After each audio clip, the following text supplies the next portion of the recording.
This video is presented by Glenn Smith Chevrolet GMC in Opelika. Get ready to smile. Hello, baseball fans.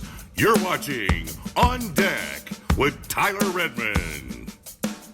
Hey everybody, and thank you for tuning in to Braves on Deck. We have much to discuss, but we're going to start with the signing of Ha-Seong Kim to the Atlanta Braves for 1 year, $20 million. And had you told me at the beginning of this offseason that Ha-Seong Kim would sign for 1 year, I would have been very surprised. In a year that is so limited in shortstops, I would have thought his market would have been much higher than a 1 year contract for $20 million. In fact, I believe it was. I believe that the rumor out there anyway is that Ha-Seong Kim actually turned down offers for multiple year contracts. The figures, the timetables, we'll never know, but there is rumors and speculation on that. Either way, what we do know is he signed a 1 year, $20 million deal to come back to Atlanta. Fans wanted this. I was definitely on the Ha-Seong Kim team beginning of the offseason. I didn't think there was another option until the Braves traded for Mauricio Dubon. I thought that was interesting, but I think it was pretty smart by Double-A to do that. Dubon, of course, utility guy for the Astros over the past few seasons. He's a two-time Gold Glover at the utility position, and he could have very well been the starting shortstop for the Braves. And I, over the past week or two, have kind of become to be okay with that.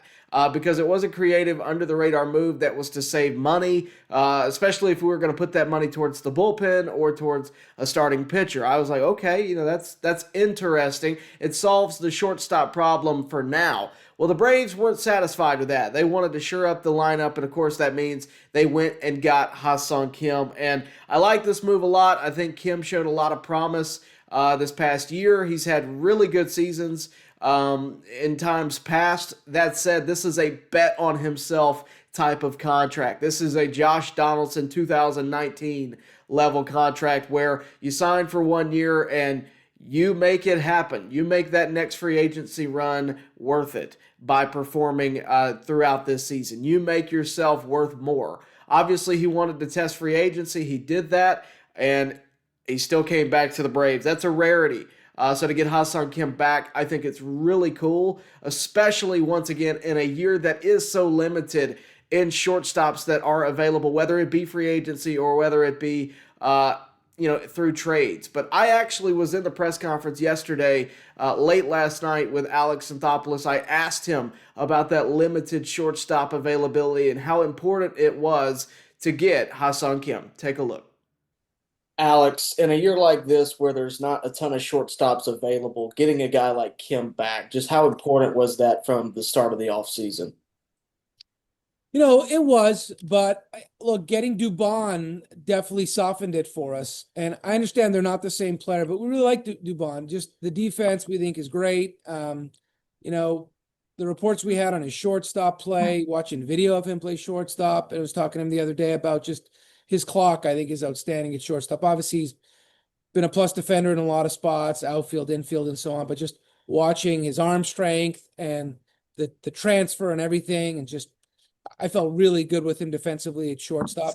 The bat-to-ball skills, the power is not necessarily significant from that standpoint, but I think he's a good player. So I think once we got Dubon, we felt comfortable with him as a floor, and that we could be open-minded, whether that was trade, free agency, and so on, and continue to explore things. So, once the offseason starts, you just don't know. You'd love to be able to time everything. We'll do shortstop first, then we'll do starting pitcher, then we'll do relievers.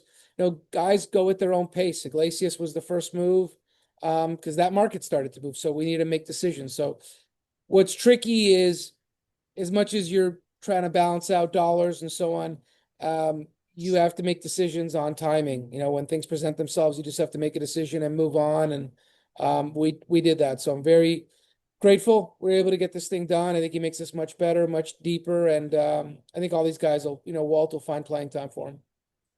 For work or play, it's Glenn Smith Chevrolet, Silverado and Colorados. Ready to roll for November. Get going in a powerful new full-size Chevrolet Silverado with discounts over $15,000 off. Test drive the mid-size Chevy Colorados. Big performance and big discounts up to $6,500 off. People from all over the USA are coming to Glenn Smith Chevrolet. Get ready to drive and get ready to smile.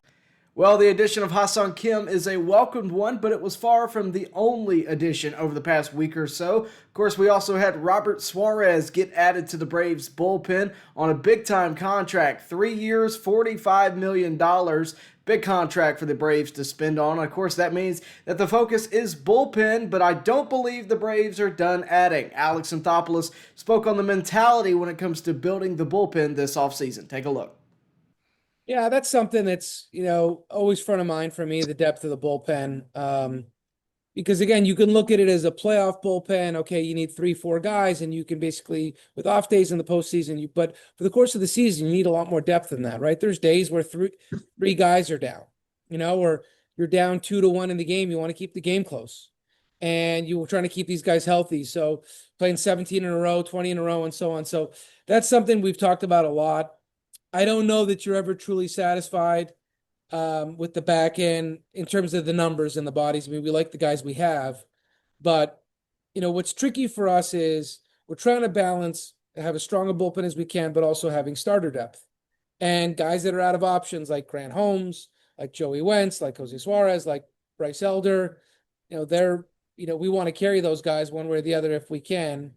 Now you start stacking them into the bullpen. What if we add a starter, either signing or trade? What if someone like Waldrop makes the rotation as the fifth, assuming Lopez, Strider, Schwalbach, Sale are in there? What are you doing with those other guys? Can you carry all of them? How does it fit?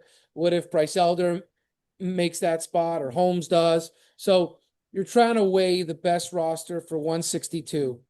And that's the tricky part about it, is you don't want to necessarily 4 long guys in your bullpen. So those are conversations that we're having and we're trying to weigh. We do like some of the big names we have at the back, but those are things we're still talking through and going through. And an under the radar move that you may have missed was, of course, the addition of James Karinchak. This is a guy who a couple of years ago was elite. He was an 8th inning guy. The only reason he was an 8th inning guy is because he was on the same team as Emmanuel Clase, and he was really solid. He's had some injuries, though, that have led to, obviously, kind of a rebuild of his arm strength, his velocity. I'm going to tell you, I really like this addition. When I saw the name, I was like, really? We got him on a minor league deal? Obviously, that's because of the injuries, and that goes without saying. But this addition, I think, is going to be very special. I think there's a ton of upside here.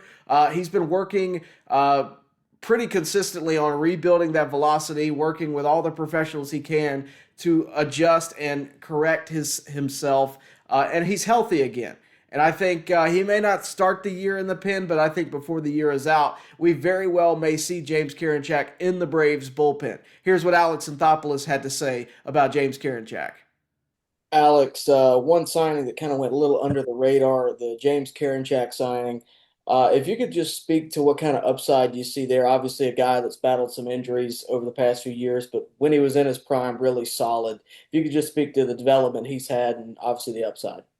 Yeah, look, his velocity's coming back, and look, he's very successful at the big league level, and it's a minor league deal. He's got options left, and those are guys you see it all the time. You see guys that had been successful in the past, might a year or 2 or 3 off, and all of a sudden they come back and they bounce back. We see that especially in the bullpen, right? You see that all over the place. So guys that have had success in the past will definitely be guys that we earmark a little bit and spend a little more time on. It doesn't mean they're all going to pan out.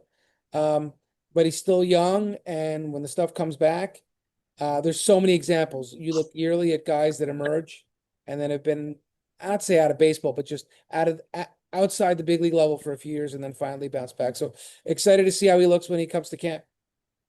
Obviously, a lot of moves have been made over the course of winter meetings and beyond. And of course, many moves are to be made going forward. I would imagine we very well could see a starting pitcher get signed just as another depth piece to ensure the healthiness of the rotation, especially after last year when all 5 guys went down. I think the Braves are going to be overly cautious and make sure that they have plenty of depth there. I also think that you could see more additions to the bullpen, maybe at least 2 or 3. According to Alex Anthopoulos, that's kind of the route they're going. They're still focused very much on the bullpen, and they're being open about it, which for Alex Anthopoulos is pretty rare to be as open as he is with who he is targeting. And I think bullpen obviously is so obvious that it's hard not to mention. And I think it's a matter of time before we see some more additions there. But I really like the additions of Robert Suarez, and I really like the addition of James Karinchak. But let me know down below, how do you feel about Kim? How do you feel about Robert Suarez? And how do you feel about James Karinchak? Let me know down in the comments below. And if you would do us a favor, please do like the video, subscribe to the channel, and hit the bell for notifications so that you can stay up to date with everything going on here at On Deck. And of course, we would like to thank our sponsors as well. Glenn Smith Chevrolet GMC in Opelika. If you need a vehicle, they are the place to go. Tell them I sent you. With that out of the way, guys, thank you for watching, and we'll see you next time right here at On Deck. Baseball fans, make sure you like and share this video and subscribe to this channel. As always, thank you for your support.